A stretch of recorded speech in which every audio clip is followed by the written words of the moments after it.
Concernant ce qui s'est produit récemment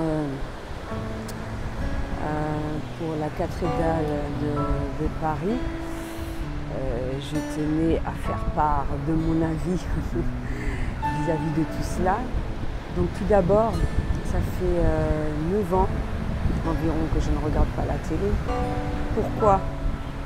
Parce que je sélectionne ce dont je souhaite voir et écouter. Je ne veux pas qu'on me l'impose et je vis vraiment mieux dans ces conditions-là et ça ne m'empêche pas de vivre, contrairement à ce que certains peuvent penser. Ça m'est tellement que ça m'est déjà arrivé, je ne suis pas au courant par exemple d'un cyclone alors qu'on peut le savoir sur le net, etc. Qu'on est passé en alerte rouge ou ce que tu veux.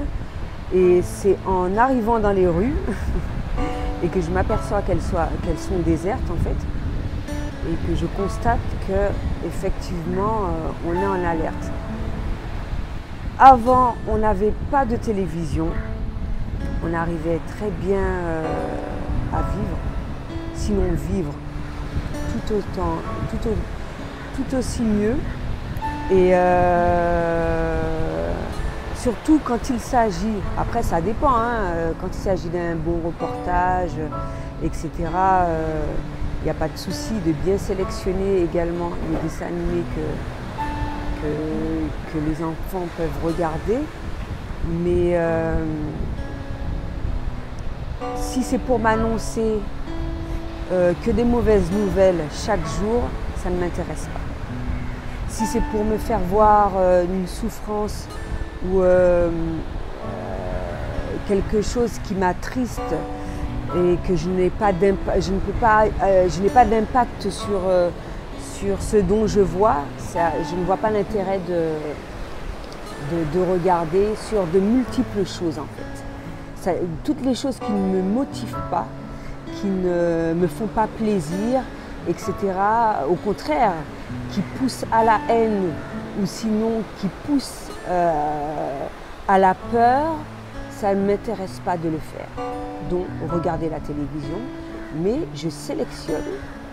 Il y a des films que je regarde, je lis au préalable avant de le regarder ou par rapport à des conseils qu'on donne, etc. Je me dirige justement vers ces documentaires-là, vers ces films, vers les vidéos qui m'intéressent, où il n'y a ni violence, ou ni incitation à la haine, ni souffrance, ni tristesse, ni quoi que ce soit. Alors, on va revenir à la cathédrale. Bien sûr, je l'ai su par rapport à Internet. Et j'ai appris également que des fonds ont été débloqués, pas une petite somme bien sûr, relativement assez rapidement. D'accord? Ok. Je pense quand même qu'il y a des priorités. Sans même aller dans d'autres pays, il y a d'autres priorités. Dans le pays même. Justement, s'il y a eu des manifestations avant que cela se produise, c'est qu'il y a des problèmes urgents à régler de plus grande ampleur que ça. Il y a beaucoup de personnes qui sont en situation précaire, il y a beaucoup de personnes, il y a beaucoup d'SDF, il y a beaucoup de personnes qui ne mangent pas, il y a beaucoup de personnes qui n'ont pas de toit sur leur tête, etc., qui n'ont pas la possibilité de faire pas mal de choses, etc., etc., etc. Alors si je dois aller dans d'autres pays, c'est comme dans le pays dans lequel je me trouve en ce moment, la preuve, j'ai peut-être pas utilisé la bonne méthode pour récolter les fonds, mais je n'ai pas eu les dons que je voulais, d'accord. J'ai utilisé mes sous pour venir, pour aider un certain nombre de personnes, un certain nombre d'enfants. Par contre, et c'est même pas que moi, quand il s'agit de cela, les levées de fonds se font vraiment difficilement. Et ça, c'est malheureux. Quand il s'agit de ça, pour des gens qui meurent de faim, pour des gens, pour des maladies, il y a même des appels, par exemple pour le Téléthon, etc., relance, etc., etc. Qu'est-ce qui est prioritaire? Qu'une personne mange à sa faim, qu'elle ait un toit ou qu'un édifice soit restauré dans l'immédiat. Donc je pense qu'à ces moments-là, qu'il faut savoir prendre du recul et de savoir quelles sont ses priorités. Et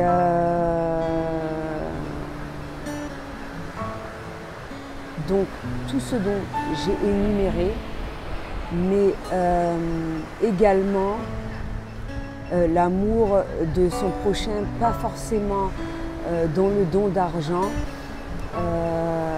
dont passer du temps avec des personnes qui en ont besoin, qui ont besoin énormément d'amour, comme les enfants que j'ai rencontrés, qui sont en orphelinat, qui ont eu des traumatismes, c'est comme les jeunes filles mères qui ont été violées, comme les SDF également. Ils ont besoin qu'on leur parle. Il y en a qui se sont complètement, qui ne parlent même plus, qui ne cherchent même pas à se baigner ni quoi que ce soit. Ils n'en voient plus l'utilité. Il y en a qui pensent que c'est même plus possible pour eux d'avoir une vie normale, la vie dont ils souhaitent, etc. Donc il y a toutes ces choses-là à laquelle, qui sont très importantes et qu'on a malheureusement perdu de vue. Hein. Et je pense qu'il faudrait faire de façon à se le réapproprier parce que c'est en nous, tout simplement, comme l'amour, sans même aller aussi loin, hein, même des personnes qui nous sont proches, des personnes de notre famille. Parce que les SDF, s'ils sont SDF, c'est parce que, comment dirais-je, il y a un manque de relationnel. Ce n'est pas seulement par rapport au fait qu'ils n'ont pas d'argent qu'ils se retrouvent dans cette situation-là. Surtout quand il s'agit, quand ils restent dans cette situation-là durant un bon nombre d'années. Donc voilà, je pense avoir un petit peu tout dit. Donc pense-y, c'est clair, la cathédrale de Notre-Dame a subi un préjudice comme ça arrive à pas mal de personnes. Il y en a d'autres, ce sont des tsunamis, d'accord? Il y en a qui meurent, etc. Donc certes, je ne suis pas contre le fait qu'il soit restauré, mais trouver des fonds pour cela dans l'immédiat alors qu'il y a d'autres priorités, je pense que ça, on devrait y penser et revoir toutes nos priorités justement pour qu'un certain nombre de choses soient mises en place assez rapidement pour justement ces personnes qui en ont réellement besoin. C'était tout ce que j'avais à dire pour aujourd'hui. À bientôt.